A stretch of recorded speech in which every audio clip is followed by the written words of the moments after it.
Hello everyone, it's Jeff here in the Idea Lab, and today I'm going to be showing you how to build one of our super cool digital LED clocks. These display the time, the temperature, the date. You can use them to set an alarm.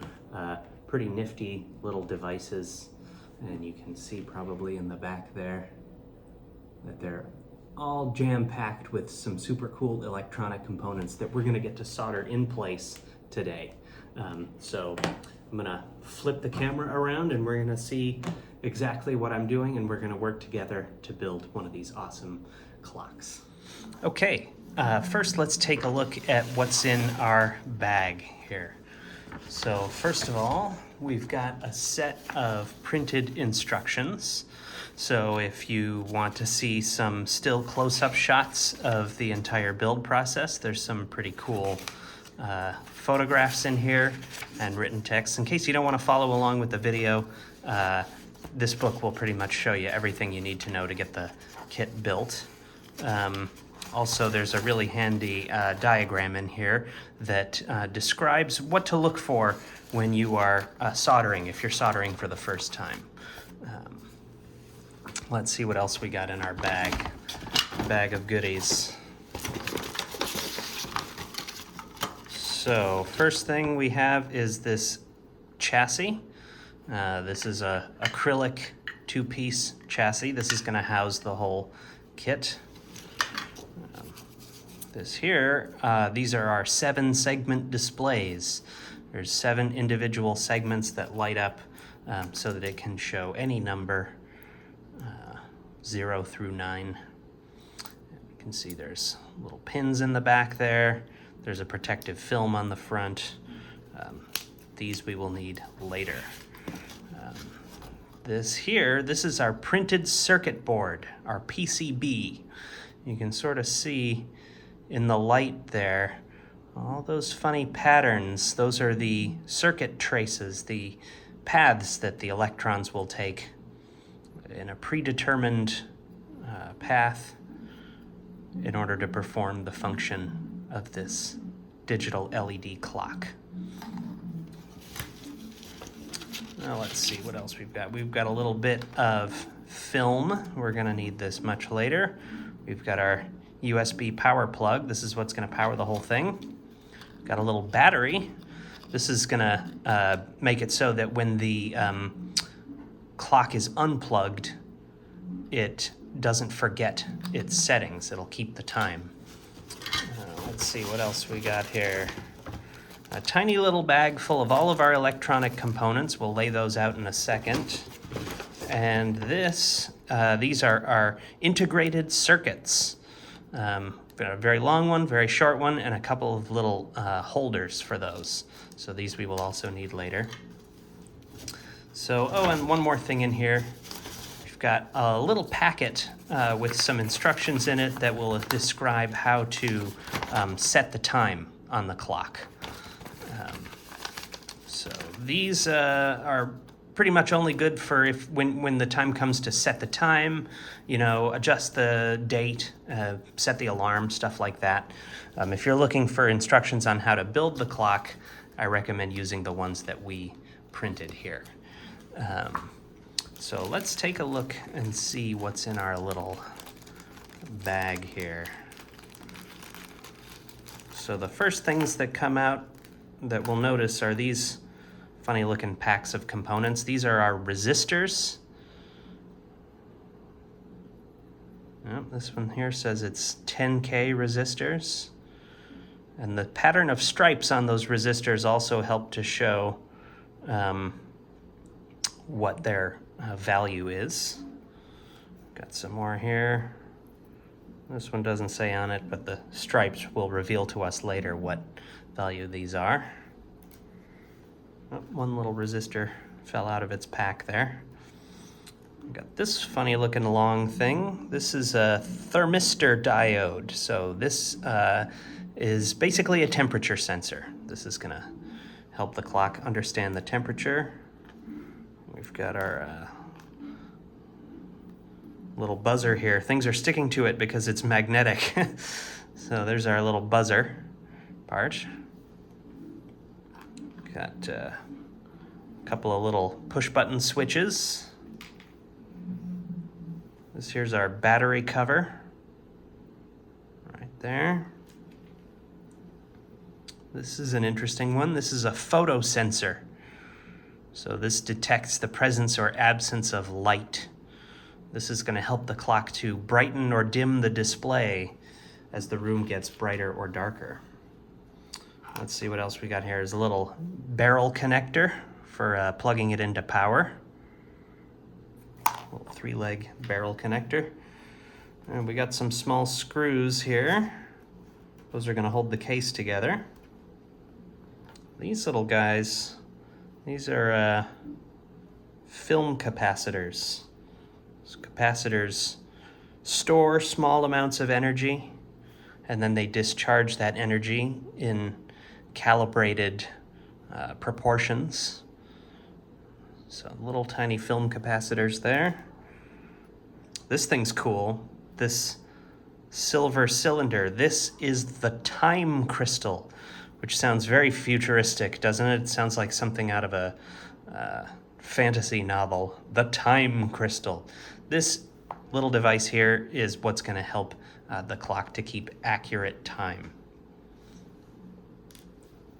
And then we've got these little transistors, I think these are, 3-leg transistors. Those are all the same. So we're gonna just put this stuff aside for now, and we're gonna get everything laid out. So in addition to the things that are in the bag, there's some other stuff that you're going to need. First off, you're at one point here in this process, you're gonna need a pair of scissors. You're gonna need a Phillips screwdriver, ideally one that's a little longer and thinner than this one. This one is the only one I have at the moment. It could be better. Something with a longer, thinner tip would work better.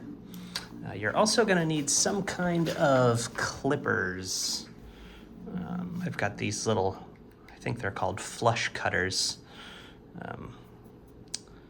We'll need these to trim the excess legs off of our resistors and our diodes and things. If you don't have these, you can probably get away with using scissors. It'll probably be fine. These are a lot easier though. And you'll need some kind of a USB power source, like a phone charger, like a wall plug, that kind of thing. Some kind of USB port that will give the device power. For the purposes of this video, I just have a little battery bank here. So this is what I'm going to use. But I imagine that, like, if you're putting this clock on a desk or next to your bed or something, you'd probably want a plug-in power source, like a phone charger type USB connector. So let's see here. We've got our PCB. Oh, I'm getting ahead of myself. There's one other thing, couple other things that you're going to need. Very important. You won't be able to proceed without this, and that is a soldering iron. Okay, so this particular soldering iron, it's not on right now, so it is cool to the touch. But when I plug it in and turn it on, it's going to get very hot. And you can see mine has a chisel tip, but there's different kinds. There's pointy tips and all that sort of thing. But you're going to want one of these long, slender ones. You sometimes see ones that are kind of with a big handle. They're more for bigger jobs. This is made for smaller work, and this is what we're going to need for that. These come in lots of different brands, lots of different prices. This is my particular favorite. It's got a little stand to hold it in place. This is just what I like to use. You can use whatever brand you want. A lot of times you'll see some very inexpensive ones, kind of like this one here, where you can adjust the temperature right on there. These are very affordable, usually under $20.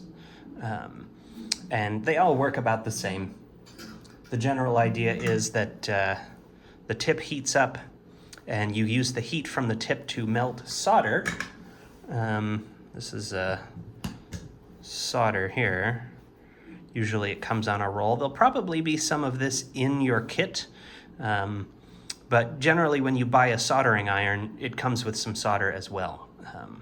So this is what's actually going to stick the electronic components onto the printed circuit board. And you'll see how all of that works here in just a second. So I'm going to go ahead and switch on my soldering iron. Mine's got a little base. You can see there's the temperature rising. So my soldering iron's going to heat up, and then we'll be back and we'll get started. Okay, the tip of my soldering iron is now nice and hot, and you can see that when I touch a little bit of solder to it, it melts the solder.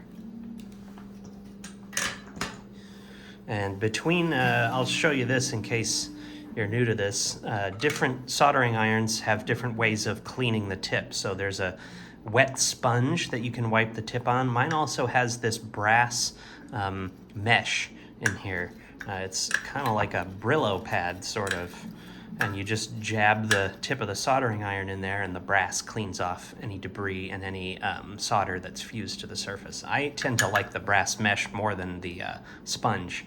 I think it does a better job at cleaning it off, and it also doesn't, when you touch the tip of the soldering iron to the cold sponge, it cools down the tip, and it can take a second for it to get hot again. And I like the brass because it doesn't cool down the tip too much. But that's just me. That's my personal preference. So let's grab our PCB. This is where we're going to do all of our actual soldering. Oh, and I'm going to get one other thing that's going to help me out here. Right here, these are some helping hands. Now these are optional. You don't need something like this. You can just work right from the table. A friend of mine likes to use a ceramic dinner plate to set his components on so they don't slide around too much while he's working on them. So I'll do it both ways so you can see, but the helping hands are gonna come into play. They're gonna bring, for the purposes of this video, they're gonna bring things up a little closer to the camera so that we can see what we're doing a little better here.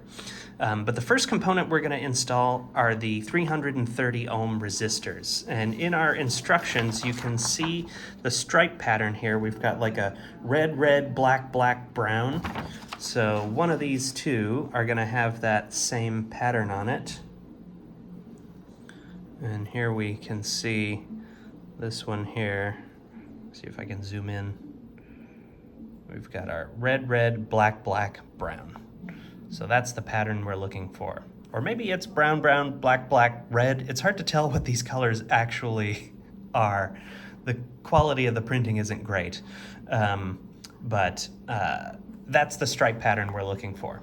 Red, red, black, black, brown, or brown, brown, black, black, red, depending on how you interpret those colors. So I'm gonna free all of these little resistors from their packaging. Just kind of grab them and pull the paper off. So now they're all sitting there loose. And what I'm gonna do is take each of these resistors and bend the legs down like this. See how we've got our legs bent in just that fashion. So I'm going to do that for all of them. Just grab it, bend the legs so that they're both kind of running parallel like that.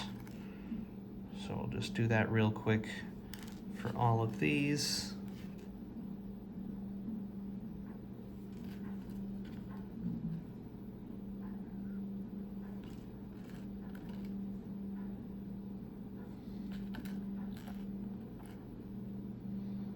There we go.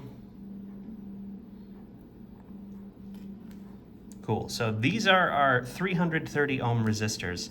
And if we take a look at our PCB, we can see right here, all these little spots that say 330, 330, 330, 330. That's where these resistors are going to go. Now, to get them in there, I'm gonna take one with the legs bent. And it doesn't matter which way these go. Some electronic components have polarity, which means they have a positive side and a negative side.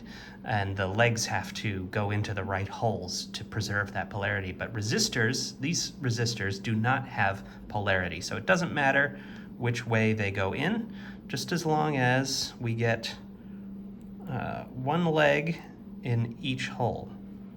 and then we just push that straight down. You see what we've done there? We got one leg in each hole. So I'm gonna go ahead and push that the rest of the way in. So this is the effect that we are trying to achieve. And then we can see sticking out the other side, we've got our two legs. Now to hold it in place and to keep this component from falling out, I will bend the legs off to either side like that. Doesn't have to be an extreme angle, but now that resistor is not gonna fall out. So I'm gonna do that for the rest of all of these 330 ohm resistors.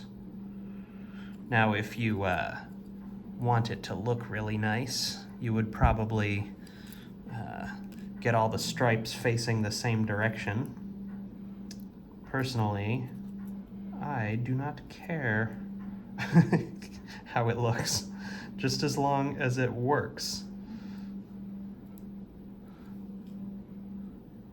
So some of these will be facing, the stripes won't all be lined up, but that's okay.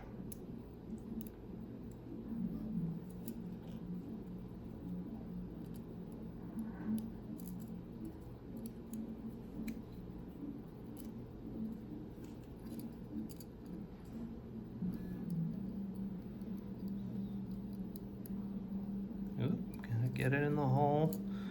There we go.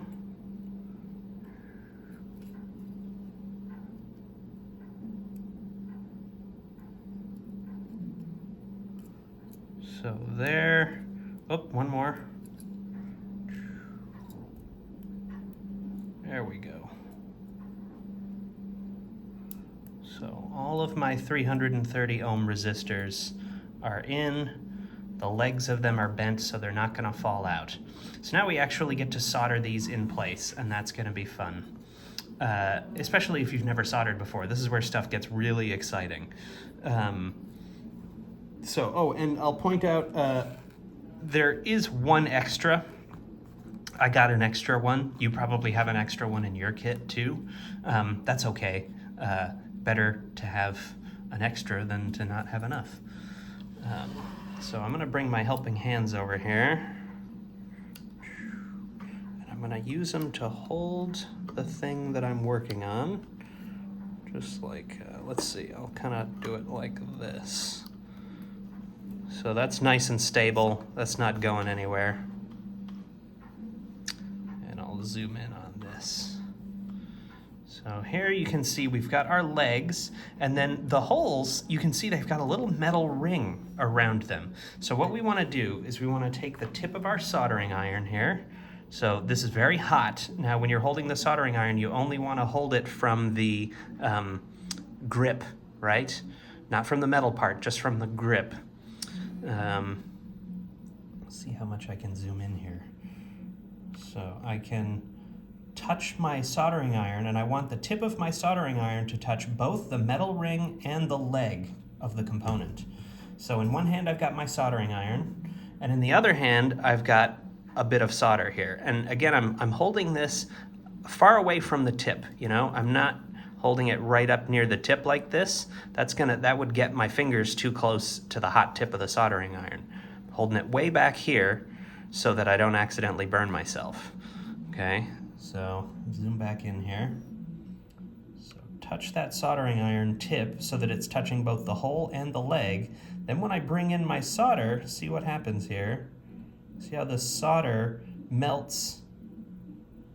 Look at that. Did you see how quickly it cooled there? So it melted a little glob of solder, and the glob of solder is connecting the leg and the ring around that through hole. So we're gonna do that with all of these. So I'll do another one here so you can see. I'm gonna get the tip touching both the outside of the hole and the leg, bring my solder in, and then remove my soldering iron. And there you can see right away, it cools down. So now those two legs are completely soldered. So I'm gonna do the same for all of the rest of these. So let's see. We'll start with this bottom row here. Actually gonna work from left to right. I think that'll be a little easier for me.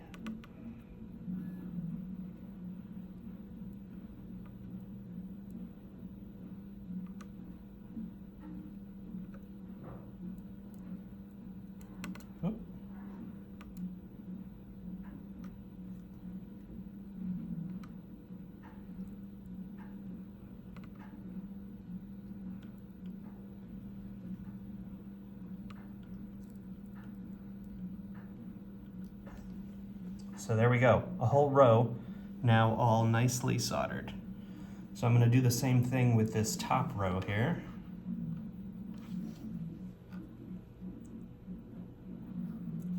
This one might actually be, I don't know, easier to work from right to left. No, I'll do left to right for this one too.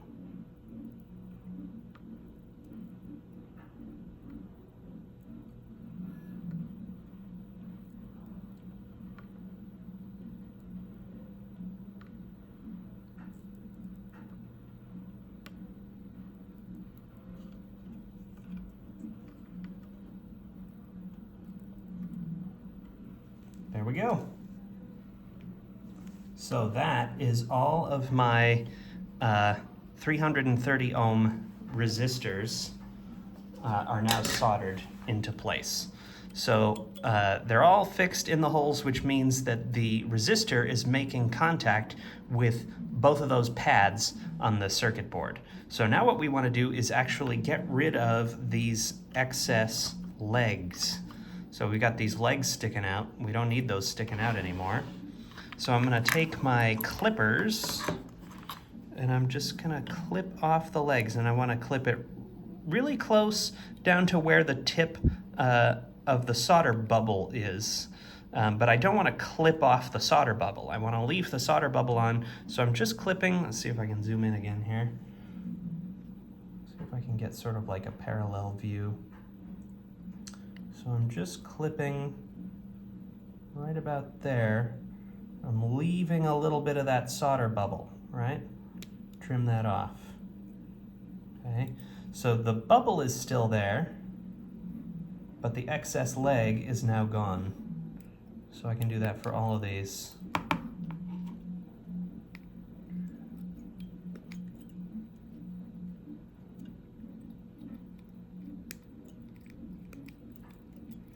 Trim all those off like that. See? All the solder still intact, but all the excess legs are gone. And when you get really speedy about it, you can just kind of grab all the legs at once and just go like this. Ha, there we go. So that's our first component installed, the 330 ohm resistors. So if you've made it this far, congratulations. There's a lot more yet to go. So next up, we're gonna do the 10K ohm resistors. So you see here, all those areas that say 10K, 10K, 10K. So that's gonna be our next set of resistors. We've got another pack of them here. So we're gonna go ahead and take these out of the paper so that they're loose. And we're gonna do the same things we did with the other ones. We're gonna bend those legs down so that they're parallel like that.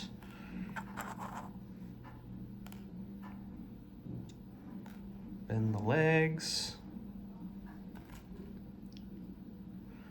like this.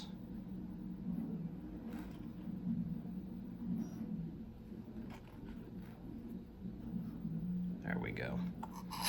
And we're gonna do the same thing. We're just gonna slot these right into the holes that are adjacent to the 10K area. Bend the legs out like that.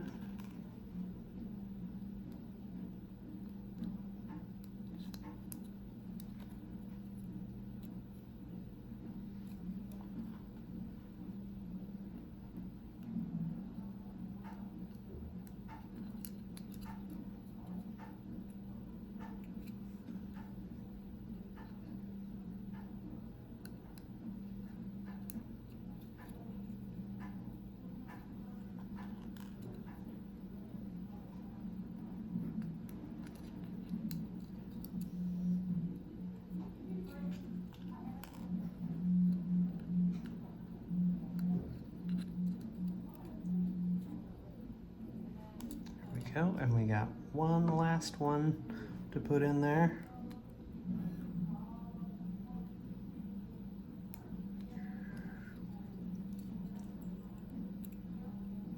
we go. So now to solder all of those in. And just to show you that you don't need the helping hands exactly, I'm gonna try and do this without them. I'll zoom in here so you can see a little better. It'll focus. Okay. So just leave it right on the table here.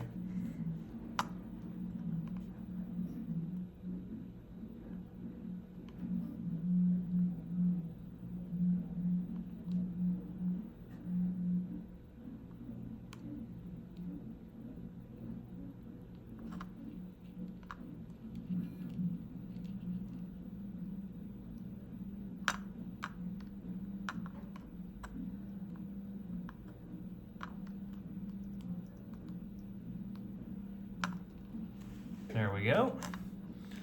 There's the top row.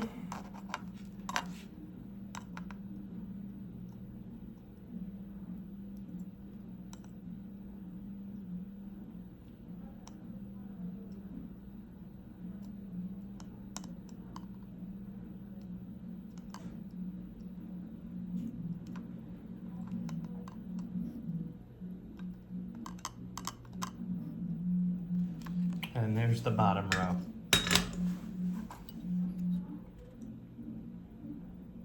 There we go. So, same thing we did last time, just gonna trim off all the excess leg.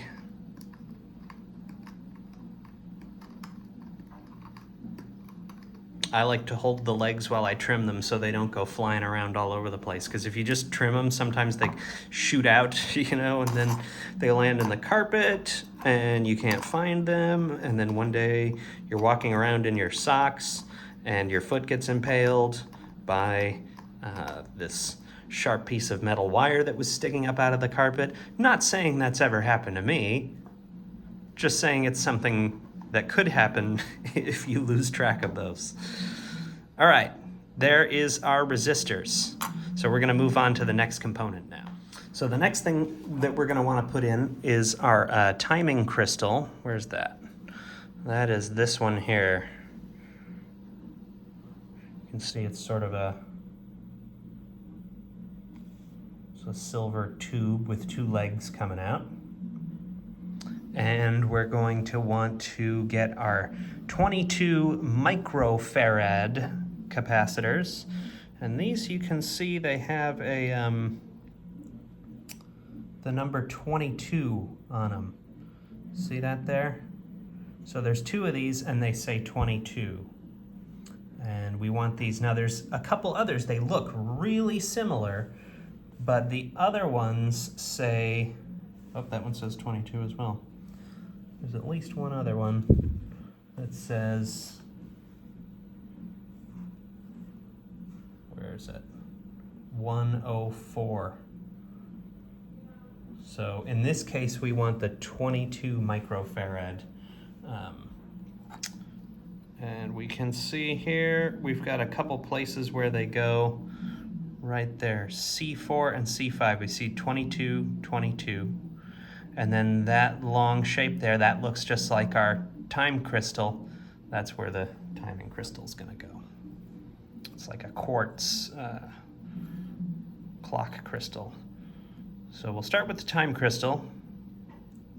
Just kind of fit that in there, not quite all the way at first, so that it's able to bend down and lay flat like this. See there how I got that bending down and laying flat? Then I'm gonna go over to the other side and I'm gonna take those legs that are sticking out, I'm gonna bend them off to either side, and that's gonna help hold this component in place. See there? Now this doesn't have to be perfect. We'll have a little opportunity to bend it exactly where we want it later, but for now, at least it's not gonna fall out. So I'm gonna do the same thing with my 22 microfarad film capacitors. So you see I've got 22, 22. Now these, I gotta make sure that I get these in the right way, okay? So we're going in this way, right? Not this way, okay? So that's just gonna slot right down in there, just like that. Okay, I'm gonna go over to the other side, bend those legs down, get them out of the way. And then we got one more of the 22 microfarad resistors, or sorry, capacitors, film capacitors. There we go. There we have it. So these are ready to be soldered in place now. So I'm gonna get out my helping hands here again and bring it a little closer to my face so that I can see it. And a little closer to the camera so you can see it. Whoop. There we go. Okay. See if I can bring this in a little bit. All right, so I gotta be careful. You can see I've got these wires here are awfully close to those holes, so I'm gonna bend these out of the way because I don't wanna accidentally get, a short circuit. I wanna make sure that I only get solder on each leg and each hole and not between them, right? Okay, so I'm gonna get in here with my solder and my soldering iron. I'm gonna start with the little one here. I think this is the timing crystal on the other side. Got to be real careful to make sure I don't make what's called a solder bridge between those two segments. You can see how they're individual globs and they're not touching. Okay, if I touch those, that's a short circuit and the component won't work and may also be ruined. So we got to make sure to avoid a solder bridge there. I'm going to do the same thing here for the film capacitors. There we go. There we go. Cool. Now we're just going to take these legs off.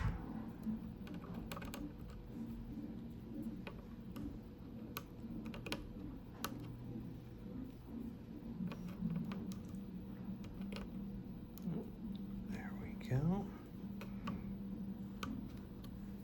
Okay, cool. So that's our 22 microfarad film capacitors and our time crystal. I'm just gonna like push it to kind of lay it a little flat there. Cool, cool. It's starting to look like something here. Well, let's see what's next. Okay, next up is our, let's see if we can get it here, our 104 microfarad film capacitor. That's going in. And that goes in right here next to our, what were these, our 10K ohm resistors. So right next to that, you can see this little set of holes there that says C1 104. So this film capacitor is going right in there. So let's get one leg, whoops, then the other leg. See, there we go, just like that. And these capacitors, they also have no polarity, so it doesn't matter which way they go. There we go.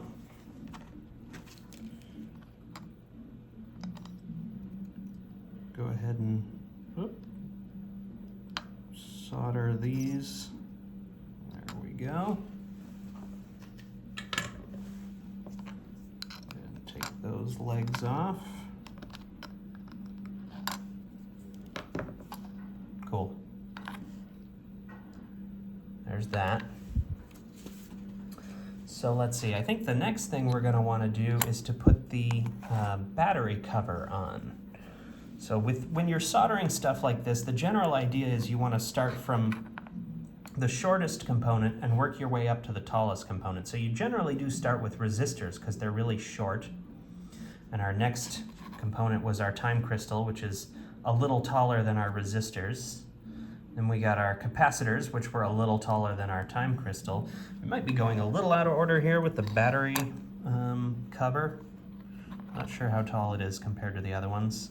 But in the battery cover here, you can see it's got one side with a little notch on it. It's got 2 feet and then this little notched side. So you can also see there we've got this little notch in our circuit board printed on there. So this is going to lay on there just like that. and that's how we want this one soldered.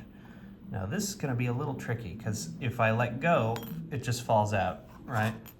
So I kind of need to like set it in there and carefully, quickly, whoop, I don't know. It might actually be easier to lay it down and then set the PCB kind of on top of it. Is that something I can do? Yeah, there we go. Yeah. No, that doesn't work very well. Tape might be your friend here. You could, in fact, I'll just show you how I would do this with tape. Let me get some tape. Okay. Got a little bit of electrical tape here. Just gonna go ahead and peel off a little bit of this. I'll cut it with my scissors. So in this case,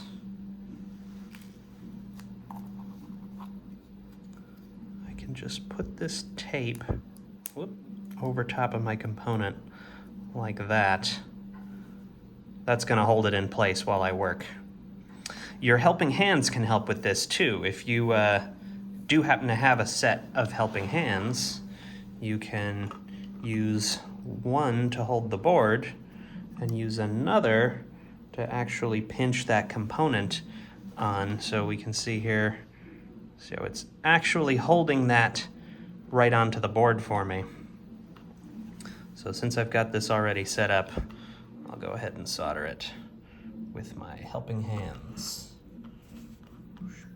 So I'm gonna do one leg at a time. I'm gonna avoid getting my soldering iron too close to my helping hand here because it's got this little rubber foot on it. So touch my soldering iron to the hole and to the leg. Get a good glob of solder on there. Now I don't actually need this helping hand anymore. I can get rid of that one. And just that one little blob of solder is enough to hold my component on. Oh, it's a little bit crooked. Let's see if I can straighten it out a little bit here. See how that's lifted up a little bit? I probably would have been better off with the tape actually, but what I'm gonna do is just put some pressure with my finger on there and then just sort of remelt this blob of solder. And there we go. That looks better. I'm happy with that. Okay, cool. Now I can do the other solder leg for my battery cover.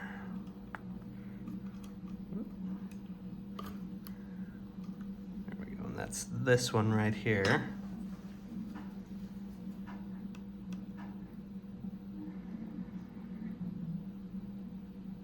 There we go.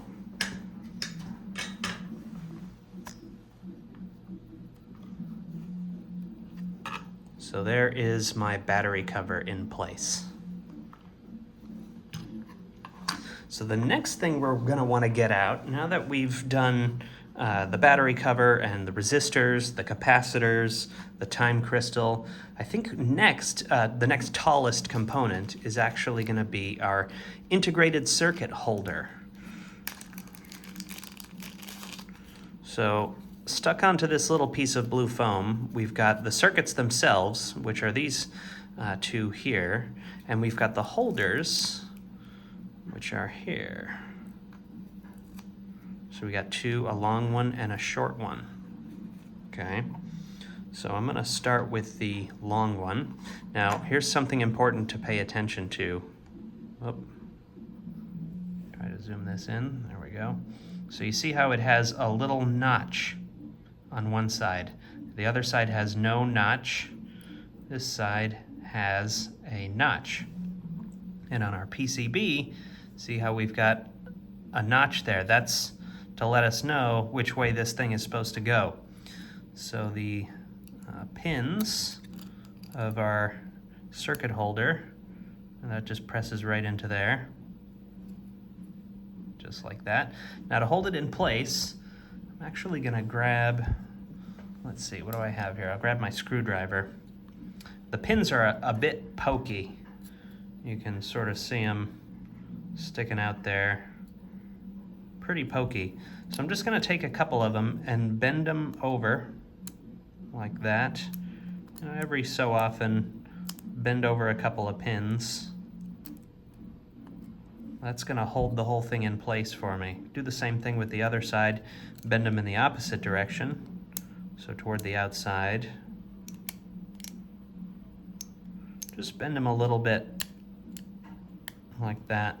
So now, that's not gonna fall out while I'm soldering it. Okay. And since I'm in here, I'll go ahead and put the other holder in and do the same thing for that one. Just take a couple of pins, bend them over like this. It doesn't matter if they're bent or not. You can bend all of them if you want. They'll solder just the same. Okay, cool.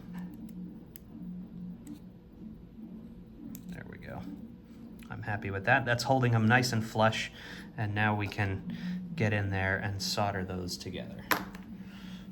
So let's see here.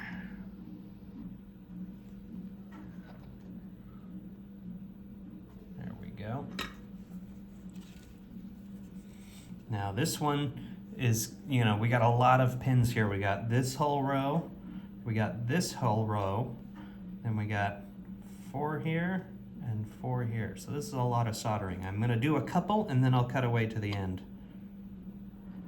So there's that, there's that. See how that goes? So now I'm gonna do the rest.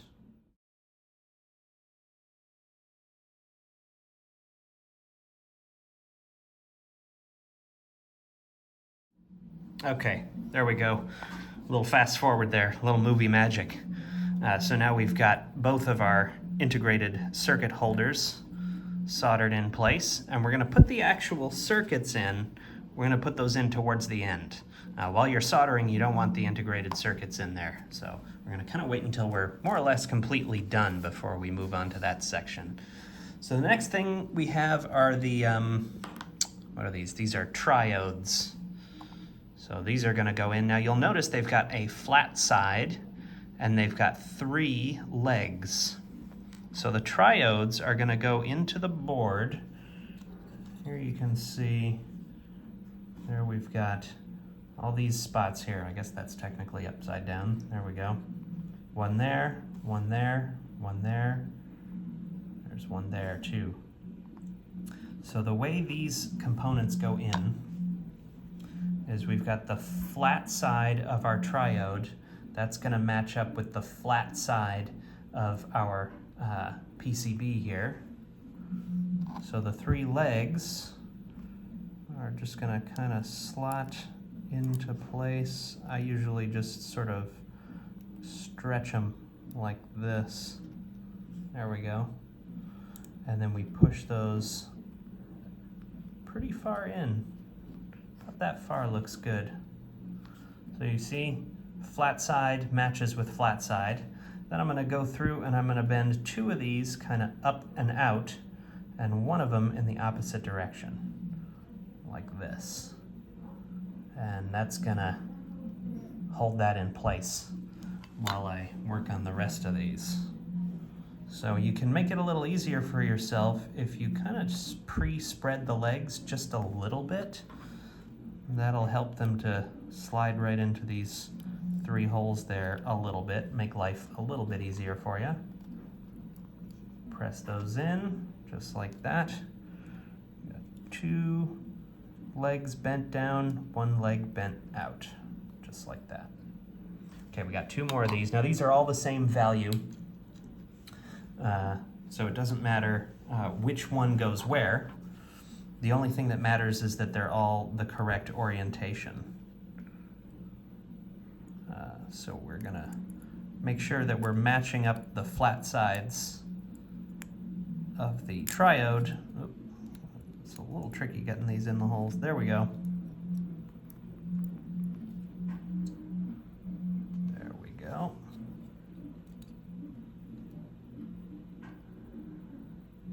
Bend those legs. Last one.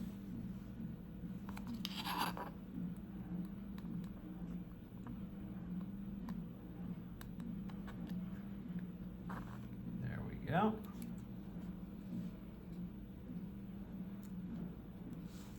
Cool. So those are all in and ready to be soldered. So let's do that now. We'll start with this one here.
There we go.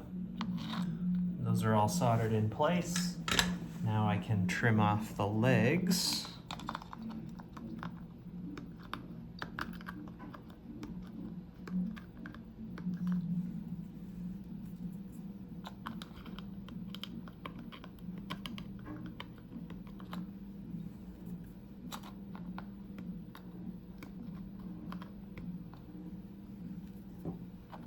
Cool. Looking good. All right, I think next up, in terms of component height and component order, we're gonna do our push buttons. So now the push buttons go here at the edge, and they have these little bent legs, which is gonna help snap them in place. So you can see we've got those 4 holes, and those match up with the position of these 4 legs. So when we get these lined up, you'll feel it kind of pop in place, and it's held in there quite nicely. It's not going to come flying out on you, not like the other components. So for these, we don't actually have to like bend their legs out on the other side, because they're going to stay in place just fine right there. So let's solder these up.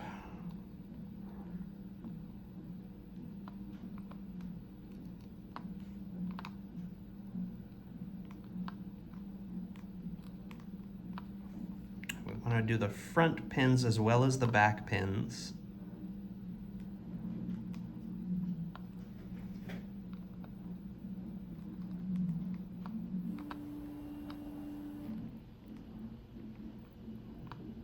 There we go. Those are all soldered in place now. Cool. Next up, I think we're going to be looking at the buzzer. And that's this little guy here. Now, the buzzer does have polarity. There's a positive side and a negative side. And you can see on our paper, that's where the positive side, and under the paper, also you can see there's a little plus side there too. Now, the paper says remove after washing. We're not washing this. So we can go ahead and take that off.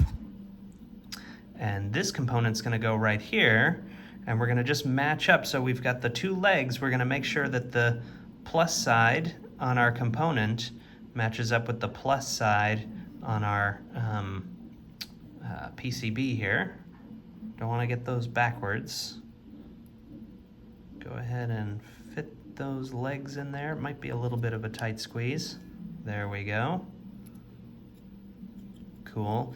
Now these are not sticking out very much, but I'm gonna use my screwdriver to bend these out, just to keep it from falling out on me. I think I can bend them a little bit.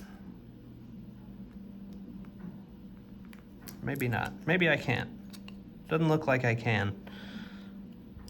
They're too short and too stiff. So what I'll do is I'll get my piece of tape from earlier, and I'll use this piece of tape to help hold that down. You can also just use the table, you know, press it down against the table. That would work too.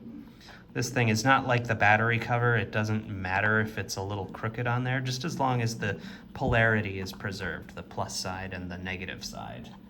So we've got our 2 pins sticking up there. We're going to go ahead and solder those in.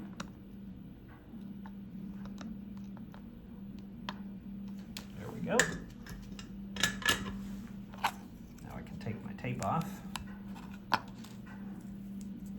Nice. Wow, this thing is really starting to look like something, isn't it? Okay, we got one more component, I think, before we move to the other side. Oh, no, that's not true. We actually have 3 more components. So the next thing we're going to be doing is the barrel connector here. This is the power connector. And you can see it's got 3 little sort of fins coming out. And there's, right here, 3 little slots. And those fins are going to press right into those slots, just like that. And for this one, I'm just going to use the table. You know, flip it upside down, use the table to hold it in place. You might have to hold your soldering iron against the fins for a little longer because they're a bit bigger and they'll take a little more time to heat up enough to melt the solder.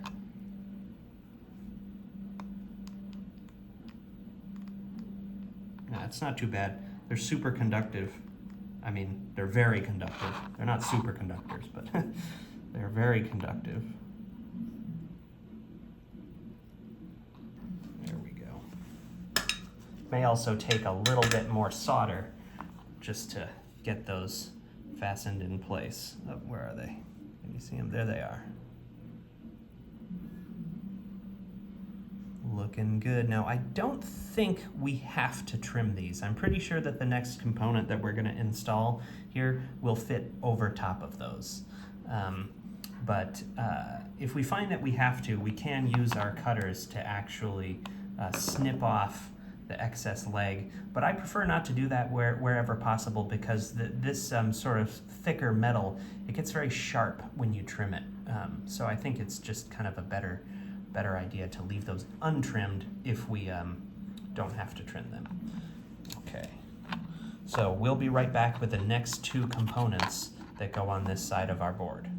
Okay, we've got 2 more components to go into this side of the board, and those are the photo sensor and the thermistor.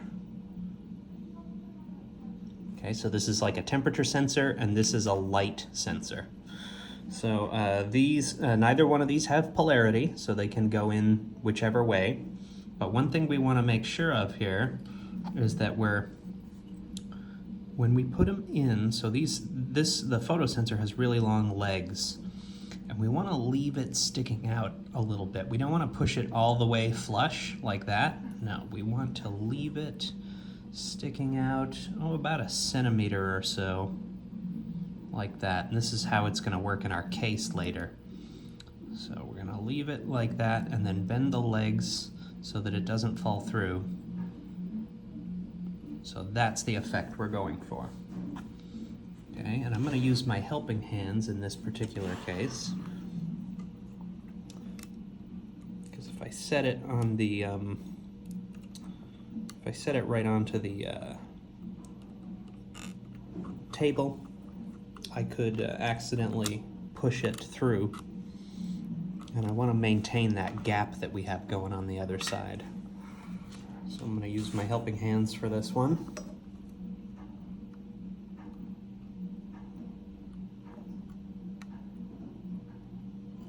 There we go. Take those legs off.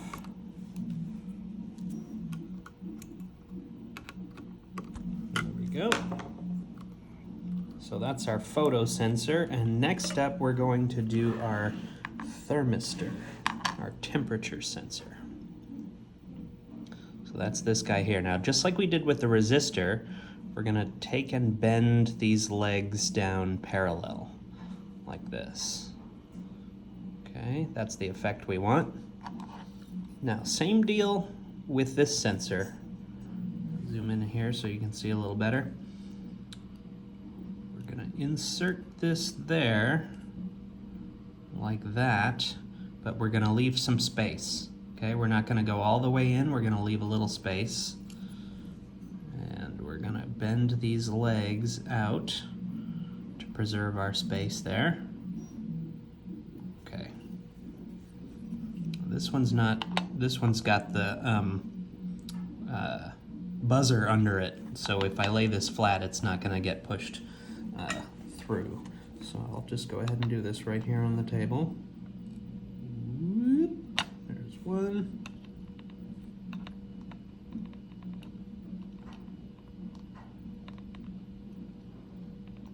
There's the other one. Okay.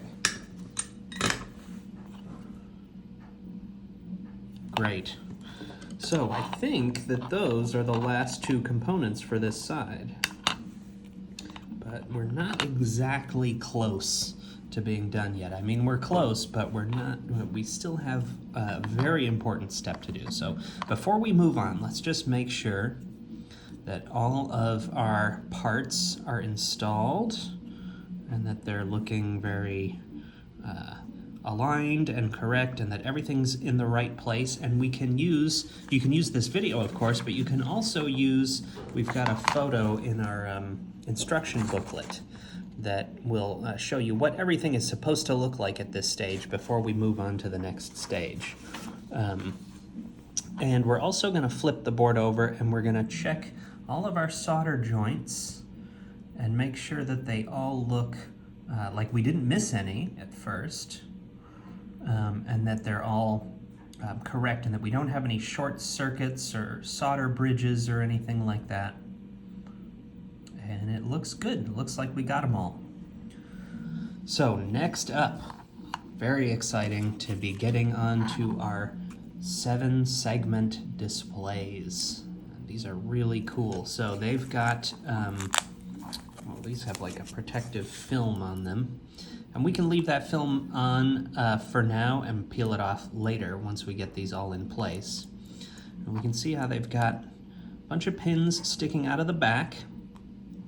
These, the kit that I built earlier, a couple of these were a little bit bent. You can see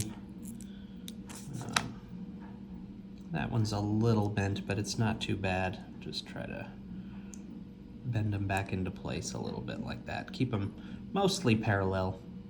A little bit but like, yeah, see that one? That's a little wonky. Bend that so that it's a little closer to parallel. Okay, so the way these go in, I'm gonna flip our board like this, and we've got our switches here on the right side, okay? With the switches on the right, we're gonna, and this is laid out in the instruction manual so you can see what this looks like. We've got the third of our 7-segment displays is upside down compared to the other 3. So we've got that little dot there in the bottom right, the bottom right. This one, the dot is in the top left, and then bottom right again. So it's important that they be in this arrangement. So unlike all the other components, these displays are actually going in from this side, and we're gonna solder their legs on the other side. Okay, so let's start with the one on the far left. See, we've got the holes that line up with these pins. So we're just gonna kind of gently try to match the pins up with the holes on both sides, just like that, and press through. So you see how this sort of sits flush like this, right? And there's enough pressure that it's probably not gonna fall out, but if you're concerned it's gonna fall out, there's no harm in taking a couple of the pins and bending them out like this so that that particular segment does not fall out on us. There we go. That's in there. So let's go ahead and put them all in place. And I think as I put them in, I'm gonna peel off the protective plastic. I think that'll just make things easier down the road. So peel off the plastic here.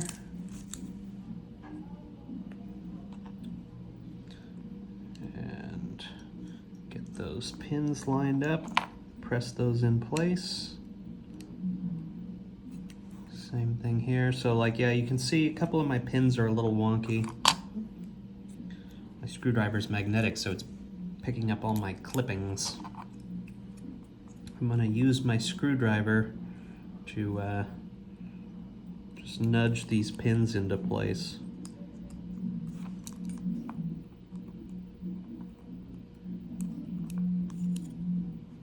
Seems like it should be going through. Needs a little extra coaxing here.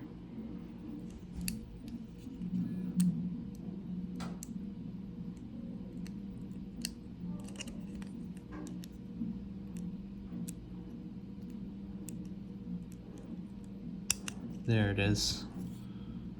Those are all in there now. Bend a couple of these pins to hold that in place.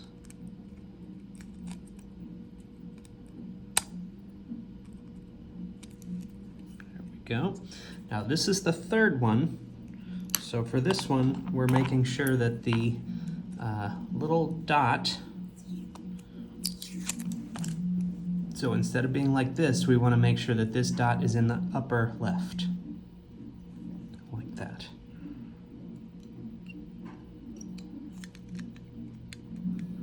Oh, that one was a lot easier. So this is the effect we want. So dot, dot, upper dot. Okay.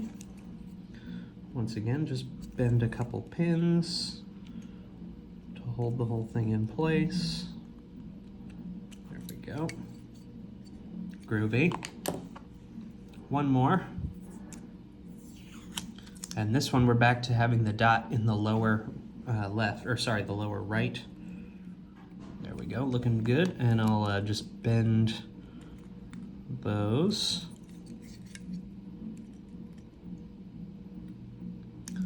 Keep that from falling out. Cool, so now we are ready to solder everything on this side. Now we want to be careful here because we've got a lot of components already installed on this side. So when we are getting in here to solder in these pins, you know, we're gonna go in order, but we want to make sure that we don't touch the hot tip of our soldering iron. We don't want to get it too close to any of the components here that we've installed, because that kind of heat can disrupt these components. So for the most part, I'm going to try and bring my soldering iron in from this side, where I'm out of the way of all the electronic components that we've already put onto our PCB. So come in from this angle here.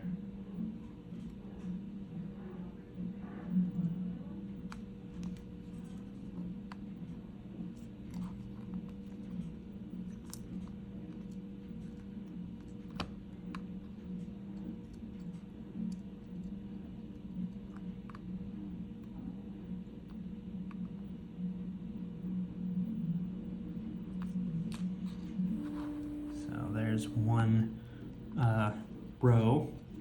I'm going to move on to the next row over here, and I'm finding that it's actually easier. I've got these pins bent out, but it's actually a little easier if they're not bent so much. So I'm just going to bend them back, actually. It's making it a lot easier for me.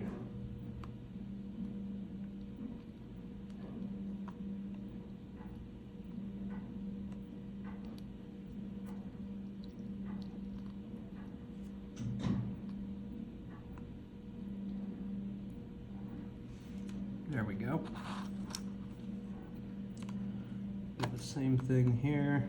Just kind of bend these back. Now that I'm not now that I'm not worried about them falling through.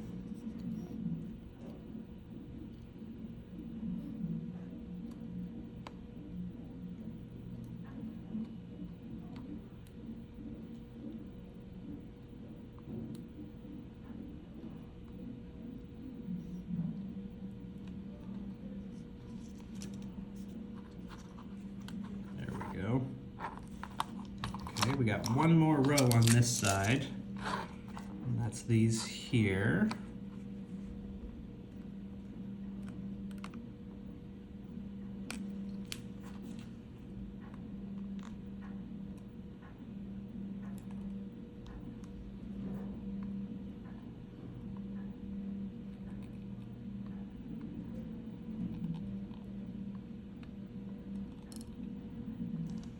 Okay, cool. So that is this entire side all soldered now. So I'm gonna flip it around, do the same thing to all the pins on this side.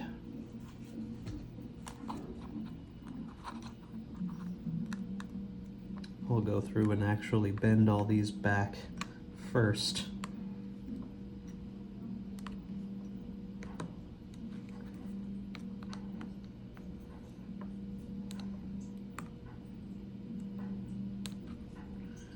Is a soldering iron the best tool to be using for bending these pins back? Probably not.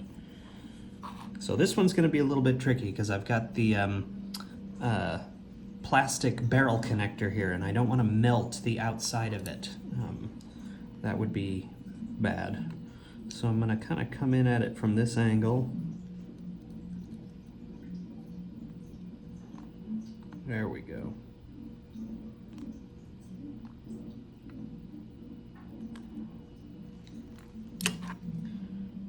Okay. Now we're out of the way of that barrel connector, so we can proceed business as usual here.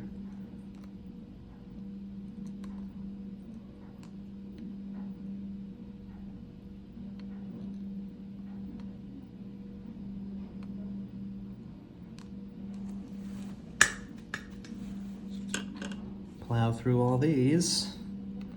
And then we'll be so close to being done.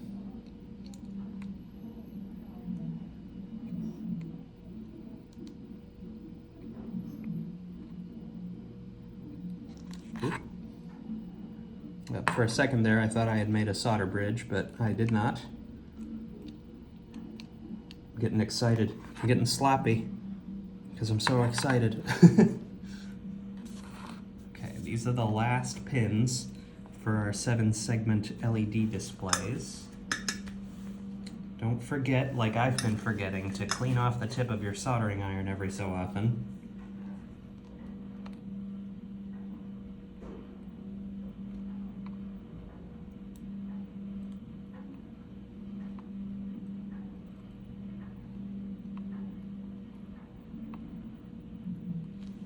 There we go. Now, I do believe those are the last components that we're actually going to solder. And from here, the next thing we're going to want to do is put in our integrated circuits. So let's get those out here. So now these are really cool. These are some fancy looking old school integrated circuits. Okay, and we can see right now the pins on these integrated circuits, they're not perfectly parallel. They're a little splayed out like this. We want to try and bring them back into being perfectly parallel. So what I'm going to do is actually use a flat surface here, if I can zoom in on this, and just gently push down a little bit to try and make these pins parallel. That'll just help us a little when we're trying to install it. And what we want to do is, okay, so see how the integrated circuit, we've got that little notch right there, and in our circuit holder, we've got that little notch right there. We want to make sure that the notches align. Okay, we don't want this to be backwards. We want to make sure that those notches align. So we're going to go ahead and what I find tends to work pretty well is if I get one set, you can see how there's like these little metal pinchers. And get the legs set onto the pinchers, kind of like this, but I'm not pressing in yet. I just want to make sure they're all set onto the pinchers.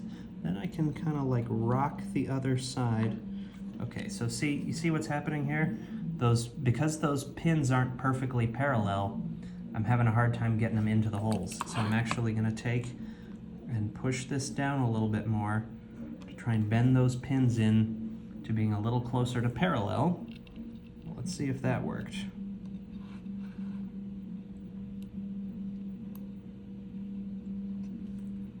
Yeah, that was really helpful. So now with this process, we got to be careful. See how we've got, there's our all of our pins. are ready to be pressed in, but I don't want to bend them, so I'm going to go real slow, kind of in a rocking motion. Just press these into place here. You see how it's slowly pushing in? Oh, there it goes.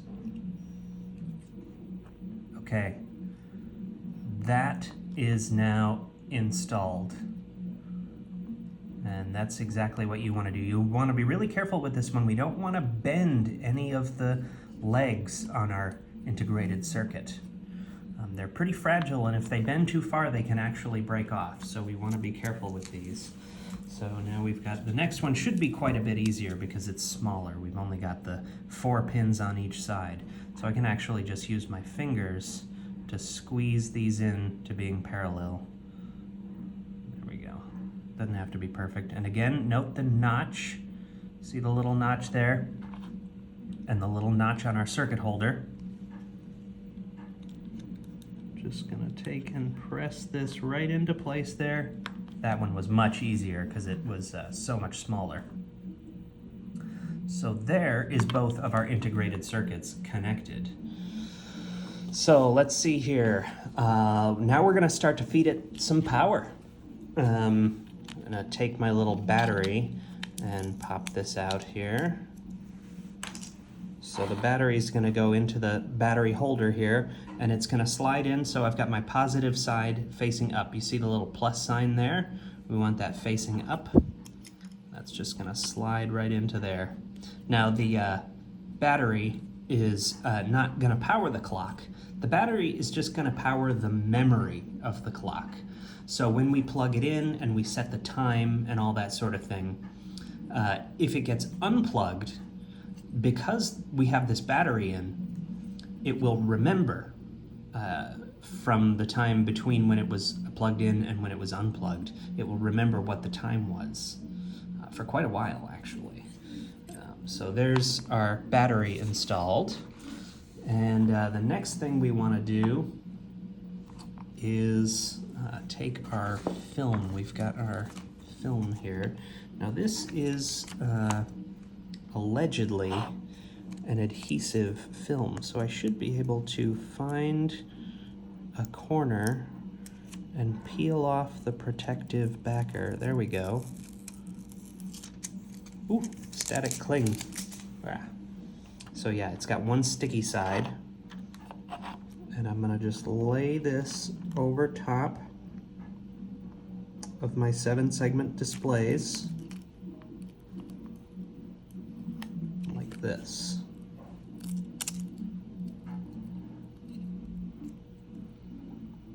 Doesn't have to be perfect. In fact, there will be excess. See? Because it's a little bit bigger than need be. So there will be excess, and this is where the scissors come in. I'm just going to take my scissors and trim off that excess.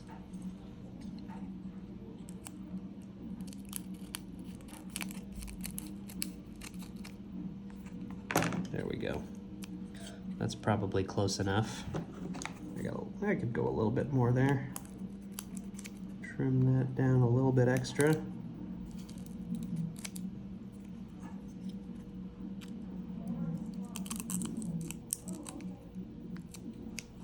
There we go.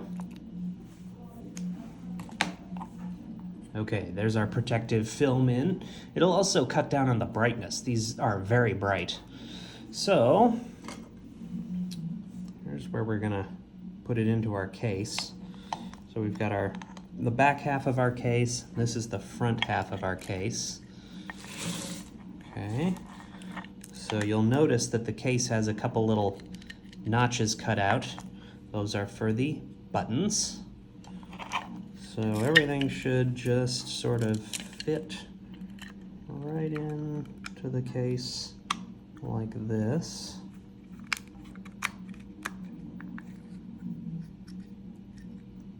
There we go. Just gonna press down both sides. So there's that. That's looking good.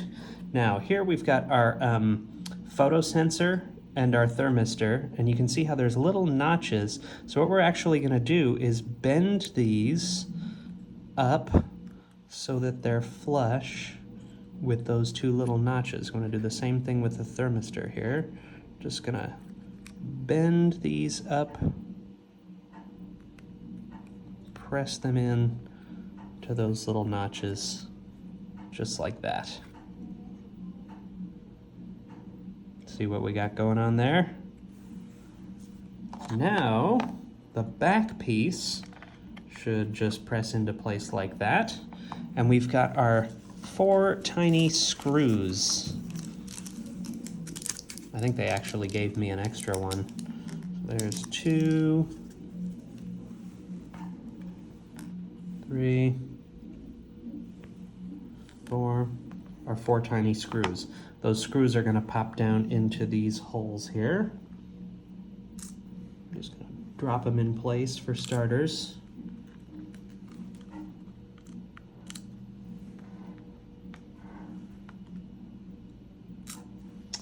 And I'm going to take my screwdriver and just drive these in.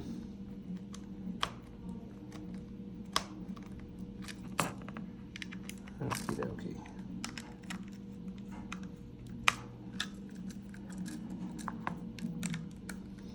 And I think this would work better if I had a screwdriver with a longer, skinnier tip on it. I have one at home, I just don't have one here. But that's holding it together. There we go. Okay, so at this point we are ready to power on. So I've got my little USB battery bank here, and I've got the cord that came with my kit here. So let's go ahead and just unpack this and plug this into my battery bank. And as soon as I plug this in here, it should turn on. Let's see what happens. Aha! Cool. So, random numbers being displayed right now. The first thing we want to do is press and hold these 2 buttons for a few seconds, and we'll see this flash 759, and it'll beep a few times. So let's try that. Press and hold.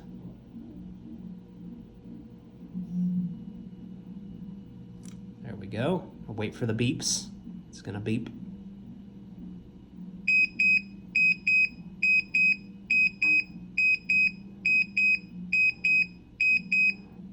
Okay, now it's in the mode where we can start to set it. So we've got 2 buttons here, and I think this top button is like a function button, and this is like a to move through the features button. So you can see here, oh, it's showing us it's 29°C. Where's it getting that temperature from? It's getting it from the temperature sensor. I'm pretty sure that, I honestly don't know what the 2 means. Could be the, I think you can set multiple alarms. So I think that's alarm number 2. So let's see what we can do here. The top button, this is giving us the option to set the hour. So we can say like, oh, what time is it actually right now? Oh, and it's 24-hour clock too. That's kind of cool. So, whoops.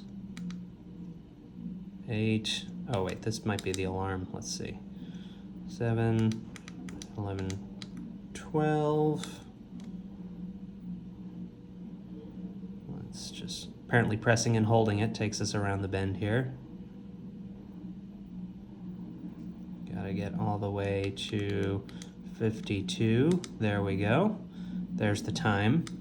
I think this is the alarm. So, if I want an alarm to go off at 8:20, oh no, wait, this is the date, right? It's gotta be the date. Let's see.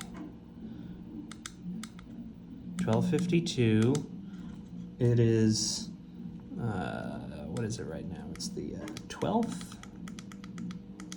Oops, went too far. Let's go around again. There we go. That's the date.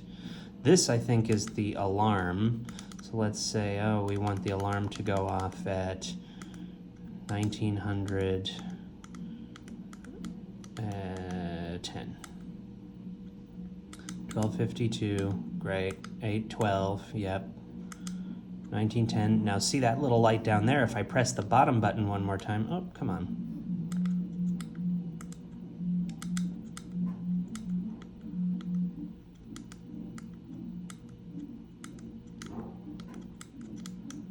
of these lets me turn the alarm on and off. There it is, this one, when we're showing the clock. So when that little light in the corner is on, I can press this button and now the alarm is off. So it won't sound the alarm. But if I press this, then it'll sound the alarm at the designated time that I have chosen, which I think in this case is 1900 hours, 10 minutes. Yes. On, off. So yep, you can mess around with the features. There is that little paper booklet here that came with it. Gotta say, the instructions in this booklet are not the clearest I've ever read. They came with the PCB and they allegedly describe all the different functions of the clock. I feel like I learned more from just experimenting with it than I did with reading the instructions, but your mileage may vary.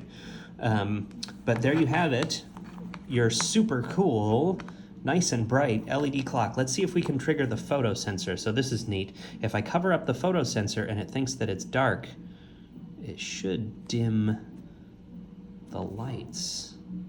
Let's see. I might not be able to cover it enough with my hands. It might need to be actually dark. I tested this at my house yesterday when I built the first one, and it worked really well. When I took it into a dark room, it actually dimmed the display, which I think is a really super handy feature. Yeah, it's not doing it for me right now. I think there's too much light in here. But there you have it, LED clock. Thanks for watching. If you run into any trouble, if you have any questions about this, just give us a call or shoot us an email. We'd be happy to help. And thanks for watching. I hope you had as much fun building your kit as I had building mine. And we'll see you next time.